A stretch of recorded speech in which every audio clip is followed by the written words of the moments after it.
வணக்கம், நான் உங்கள் chef Dheena. Welcome back to chef Dheena's kitchen. நம்ம சேனலில் சூப்பராக சுயம் எப்படி பண்ணுறது பார்க்க போகிறோம். சுயம் வந்து கடலைப்பருப்பு ஊற வச்சு கொஞ்சம் வெள்ளலாம் போட்டு ஒரு ஈவினிங் ஸ்நாக்ஸ் ஒரு அருமையான ஸ்டைலில் பண்ணியிருக்கோம். இதே வந்து பச்சை பயிரில் வச்சு பண்ணுவாங்க. கேரளா ஸ்டைலில் பண்ணிக்கலாம். வந்து ஸ்ட்ரீட் ஃபுட் இருக்குது பார்த்தீங்களா, அது வந்து பச்சை பயிர் கொஞ்சம் தேங்காயெல்லாம் போட்டு பண்ணுவாங்க. நம்ம வந்து இன்றைக்கி கடலைப்பருப்பு வச்சு ஒரு சூப்பரான ஸ்டஃபிங்கில் தமிழ்நாடு ஸ்டைலில் கொடுத்துருக்கேன். எப்படி பண்ணுறது பார்ப்போம். அதுக்கு முன்னாடி இந்த ப்ரிப்பரேஷன் தேவையான பொருட்கள் பார்த்தலாமா. இப்போது இந்த ப்ரிப்பரேஷன் தேவையான பொருட்கள்: கடலைப்பருப்பு 150 கிராம், வெல்லம் 100 கிராம், தேங்காய் பத்தை 3 நம்பர், மைதா மாவு 1.5 கப்பு, மஞ்சத்தூள் சிறிதளவு, ஏலக்காய் பவுடர் 1/4 டீஸ்பூன், சுக்கு பவுடர் 1/4 டீஸ்பூன், எண்ணெய் ஃப்ரை பண்ணுறதுக்கு தேவையான அளவு, நெய் 2 டேபிள் ஸ்பூன், உப்பு சிறிதளவு. இதாங்க இந்த ப்ரிப்பரேஷன் தேவையான பொருட்கள். இப்போது நம்ம பேனில் வந்து கட் பண்ணி வச்சுருக்க இந்த வெள்ளத்தை ஆட் பண்ணுறோம்.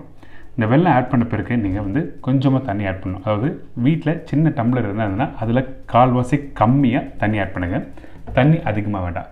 தண்ணி அதிகமாக இருந்தால் உங்களுக்கு அந்த கடலைப்பருப்பு தேங்காயெல்லாம் மிக்ஸ் பண்ணுவோம் கொஞ்சம் லூஸாக இருக்கும். ஸோ லூஸாக இருந்தாலும் நம்ம திருப்பி செட் பண்ணலாம். அது எப்படி பண்ணுறது பார்ப்போம். இப்போ கொஞ்சம் லைட்டாக மெல்ட் ஆன பிறகு ஸ்டெயின் பண்ணிவிட்டு இந்த மாதிரி திருப்பி பேனில் ஆட் பண்ணுங்கள். ஆட் பண்ண பிறகு இது வந்து 1 கம்பி பதம் 2 கம்பி பதம் அப்படிலாம் எதுவுமே இல்லை. ஜஸ்ட் லைட்டாக அந்த வெல்லம் வந்து கொஞ்சம் லைட்டாக திக்காகணும். திக்காகின பிறகு இதில் கொஞ்சம் ஏலக்காய் பவுடர் ஆட் பண்ணுறோம், சுக்கு பவுடர், நெய். இது எல்லாத்தையும் வந்து நல்லா போட்டு மிக்ஸ் பண்ணிவிட்டு அதுக்கப்புறம் நம்மகிட்ட இருக்க இந்த தேங்காய் ஆட் பண்ணுறோம். இந்த தேங்காய் நீங்கள் ஆட் பண்ண பிறகு குக் பண்ண வேண்டியதுலாம் இல்லை. ஜஸ்ட் லைட்டாக மிக்ஸ் பண்ணிவிட்டு அதுக்கப்புறம் கடலைப்பருப்பு ஆட் பண்ணால் போதும். இந்த தேங்காய் வந்து இதில் ஆட் பண்ண பிறகு சில பேர் வந்து நல்லா ட்ரையாக வந்து மிக்ஸ் பண்ணணும்னு சொல்லிட்டு தான் சொல்லுவாங்க. அப்படிலாம் எதுவும் பண்ணணும். ஜஸ்ட் லைட்டாக அந்த தேங்காய் வந்து அந்த மாய்ஸ்டரோடு இருந்தால் தான் நல்லாயிருக்கும் சாப்பிட்றதுக்கு. ஸோ அதனால் வந்து தேங்காய் ஆட் பண்ண உடனே வேக வச்ச இந்த கடலைப்பருப்பு இதில் ஆட் பண்ணுங்கள். இந்த கடலைப்பருப்பு நீங்கள் வேக வைக்கும்போது நல்லா சாஃப்டாக இருக்கணும். நீங்கள் குக்கரில் வச்சு வேக வைக்கும்போது கண்டிப்பாக ஒரு 3-4 விசில் விட்டால் போதும். அதுக்கு மேலே வேண்டாம். இதுக்கு பிறகு அந்த வெல்லம், கடலைப்பருப்பு, அதுக்கப்புறம் தேங்காய் எல்லாத்தையும் மிக்ஸ் பண்ண குக் பண்ண உங்களுக்கு இந்த மாதிரி டெக்ஸ்சர் கிடைக்கும். 1-2 பருப்பு வந்து முழுசாகவே இருக்க மாதிரி இருக்கும். ஆனால் நீங்கள் ஃபுல்லாக அடுப்பை விட்டு நீங்கள் இறக்குன பிறகு கரெக்டாக ஸ்மாஷ் ஆகிடும். சரிங்களா? இப்போ இந்த மாதிரி டெக்ஸ்சர் இருக்கும்போது நீங்கள் வந்து இறக்கக்கூடாது. இதுக்கு அடுத்த டெக்ஸ்சர் வரும் பார்த்தீங்களா, இந்த மாதிரி திக்காக இருக்கும். இது குக் பண்ணுறதுக்கு கண்டிப்பாக வந்து ஒரு 5 to 10 மினிட்ஸ் ஆகும். ஸோ இந்தளவுக்கு நல்லா குக் பண்ணி முடித்த பிறகு உடனே பால்ஸ் பண்ண வேண்டாம்.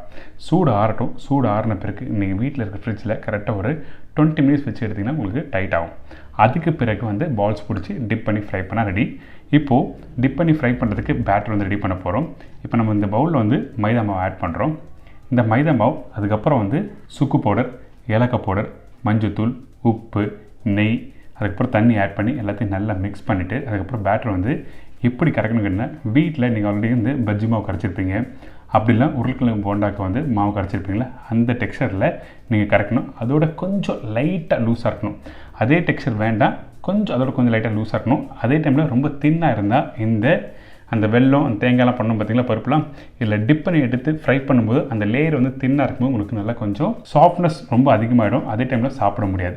ஸோ அதனால் அந்த பேட்டர் வந்து அந்த பஜ்ஜி மாவு கரைக்கிற பக்குவத்துக்கு கொஞ்சம் லைட்டாக தின்னாக இருக்கணும். ரொம்ப தின்னாக இருக்கக்கூடாது. திருப்பி சொல்கிறேன். அதனால தான் இப்போ தண்ணி ஆட் பண்ணிட்டு நல்லா மிக்ஸ் பண்ணுறேங்க. நான் சொன்ன அளவுக்கு கரெக்டாக மிக்ஸ் பண்ணி எடுத்திங்கன்னா ரெடி.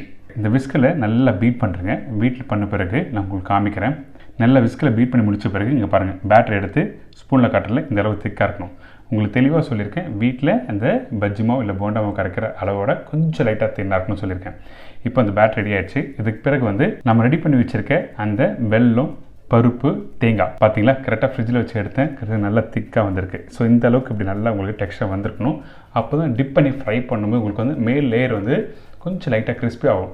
நீங்கள் ஃப்ரை பண்ணி முடித்த பிறகு கரெக்டாக ஒரு 10 நிமிஷம் கழிச்சா உங்களுக்கு சாஃப்ட்னஸ் கொடுக்கும். உடனே சாஃப்ட்னஸ் இருந்ததுன்னா அந்த பேட்டர் தப்புன்னு அர்த்தம். சரிங்களா? ஸோ உங்களுக்கு தெளிவாக ஒரு சின்ன குறிப்பு கொடுத்துருக்கேன். நீங்கள் வீட்டில் ஃப்ரை பண்ணும்போது நீங்கள் பார்க்கலாம். இப்போ இதே மாதிரி ஈவனாக வந்து பால்ஸ் பிடிச்சிருக்கேன். கையில் அப்படி வெல்லம் ஓட்டுற மாதிரி தான் ஒன்று வந்து கையில் ஆயில் அப்ளை பண்ணலாம், அப்படி இல்லை நெய் அப்ளை பண்ணலாம். உங்களோட விருப்பம் எது வேணால் அப்ளை பண்ணிவிட்டு இந்த மாதிரி வந்து நீங்கள் பால்ஸ் பிடிச்சி வச்சுருங்க. இப்போ ரெடி பண்ணி வச்சுருக்க அந்த பேட்டர் வந்து நம்ம அந்த பால்ஸ் வந்து டிப் பண்ணுறோம். திருப்பி 2வது வாட்டி டிப் பண்ணுறோம். 2 வாட்டி டிப் பண்ணி அதுக்கப்புறம் ஃப்ரை பண்ணுங்கள். அப்போ தான் உங்களுக்கு வந்து அந்த கோட்டிங் கரெக்டாக வரும். இந்த எண்ணெயில் ஃப்ரை பண்ணும்போது அந்த ஆயில் ஃப்ளேம் வந்து நல்லா சூடாக இருக்கணும். சூடு இல்லாமல் போட்டிங்கன்னா கண்டிப்பாக வந்து அந்த பால்ஸ் வந்து அந்த சுயம் வந்து கீழே போய் ஒட்ட ஆரம்பித்தா உங்களுக்கு வந்து கரெக்டாக வராது. நீங்கள் போட்ட உடனே மேலே வரணும். ஸோ அதனால் எண்ணெய் நல்லா சூடாக இருக்கட்டும். அதே மாதிரி வந்து ஒன்று போட்ட உடனே போடணும்னா ஒரு 2 செகண்ட் விடுங்க, அதுக்கப்புறம் போடுங்க. ஏன்னா ஒட்ட ஆரம்பித்தா உங்களுக்கு கரெக்டாக வராது. இப்போ எண்ணெயில் போட்டு நல்லா பொரிஞ்சு வருது பார்த்தீங்களா. இதை ஃப்ரை பண்ணுறதுக்கு 1 நிமிஷம் ஆகாது. நீங்கள் கரெக்டாக எடுத்தீங்கன்னா கொஞ்சம் லைட்டாக அந்த வெள்ளை கலர் கொஞ்சம் லைட்டாக கலர் மாறும். அந்த ஸ்டேஜில் நீங்கள் எடுத்திங்கன்னா இந்த சுயம் ரெடி. இன்றைக்கி ஒரு அருமையான ஸ்டைலில் இந்த சுயம் எப்படி பண்ணுறது உங்களுக்கு சொல்லி கொடுத்துருங்க. கண்டிப்பாக ட்ரை பண்ணி பாருங்கள். ஆயிலேருந்து எடுத்த உடனே கொஞ்சம் கிறிஸ்பியாக இருக்கும். ஒரு 2 நிமிஷம் கழிச்சு நீங்கள் பார்த்தீங்கன்னா நல்லா சாஃப்ட்டாக இருக்கும். இன்றைக்கி இந்த சுயம் தேங்காய்லாம் போட்டு ஒரு சூப்பரான ஸ்டைலில் கொடுத்துருக்கேன். கண்டிப்பாக ட்ரை பண்ணி பாருங்கள். இப்போ இந்த சுயம் வந்து கரெக்டாக அரேஞ்ச் பண்ணுறேன்ல, இதை உடச்சி காமிக்கிறேன் பாருங்கள்.